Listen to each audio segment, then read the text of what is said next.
Hey, this is Jared with the App Podcast. We're brought to you by GoDaddy.com and Invoke Creative.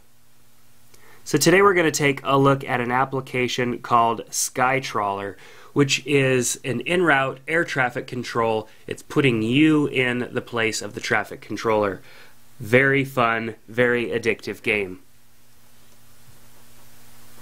Okay, so basic settings here. You could turn your sound on and off. Right there, you can view your scores, you could view the credits or the tutorial. Viewing the tutorial is a good idea. It's very easy to get through. It's just some pages here, just kind of view them to find out exactly what everything means in this game. Hit done when you're done. So let's hit play and go right into the game, and I'll try and explain it a little bit here. Down here you can speed the game up. 1 plane means slow. 2, 3 planes means fast. I'm going to go slow here so I have time to explain. You've got planes coming in, obviously, and you've got your different directions and different flight paths. When you select a plane, it shows what flight path it's going to be taking. Of course, you can adjust that. You get your information down here. The important information is where your plane is flying, the altitude. Right there, 310 means 31,000 feet from what I understand. So we've got this one flying in at 310, we've got this one flying in at 300. Just to be on the safe side, I'm going to lower this one a little bit.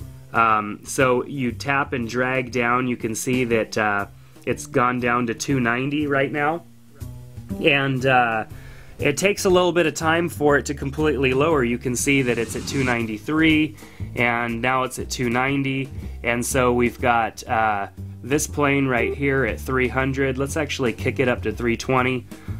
So now we've got a 320 and a 290, and we have a 310 coming in down at the bottom, which will probably miss both of those. Now, if these planes are in route of hitting each other, they will turn red. There will be a red kind of warning that surrounds the planes, and then if you don't make the proper adjustments, you'll have an explosion. You can only get a certain amount of explosions per game before the game is over completely. So right now these planes look like they're gonna do all right. One's gonna pass over the other without any problems. So that's good. And up here, as these planes fly and go off the grid, I will get amount of completed flights that have made it off of my grid. And so you want to get the most of those in the shortest amount of time as possible. That's how you get your score. So now we've got a 310 and we've got a 310 here. Probably not going to be an issue because they seem to be going this one's further ahead, and so maybe if I wanted to be safe, I might raise this one up to 330 just to have it a little bit ahead.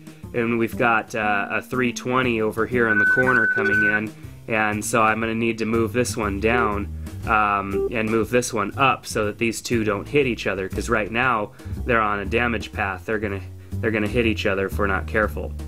And it will take a little bit of time for them, because obviously planes don't just magically raise altitude in a matter of no time. It takes a little bit of time for them to fly and change altitude, so you have to plan this stuff in advance. I've got a 290, a 310, and a 324 here. We're looking alright. I've got two 310s over here. I'm going to lower that one to 290 and raise this one to 320 just to be safe. And so looks like I'm doing all right so far. I'm not doing too bad, but a lot of planes are starting to come in, and it's gonna get a little sketchy. So here we may want to, let's see, this 310, I may want to lower this one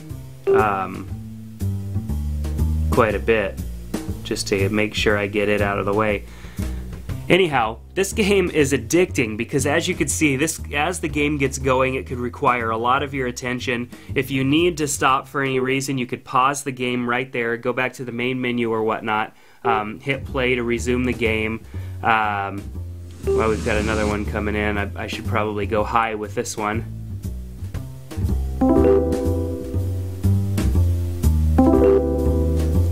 So it gets difficult. I've got 2 completed flights so far, no accidents, which is pretty good. Not to say that I got that all covered here. I've got so many planes going on the grid right now. So as you keep going and the game continues to go on and on, you get more up. There's an accident right there. I didn't even see that one coming. So as you get more and more planes on the grid, it gets more and more difficult, requires more and more of your attention. For $1.99, this game is a blast. I haven't seen anything else like it. It's my hat goes off to these guys for coming up with something original and fun to play. I like the fact that you could turn the sound off because I'll be honest, I was laying in bed last night playing this game while my wife was sleeping, and it would have been really annoying if we would have had the sound on. So it's just an all-around fun game. If you're looking for a game that's challenging, mind challenging, it's not a fast-moving game in a sense to where you like these shoot 'em up games nowadays where you've got to be really quick with the fingers. This game is a mind game. It's fun and challenging, so I recommend that you check out SkyTroller, the in-route traffic controller game, for $1.99 in the App Store. Take care, and we'll see you next time on the App Podcast.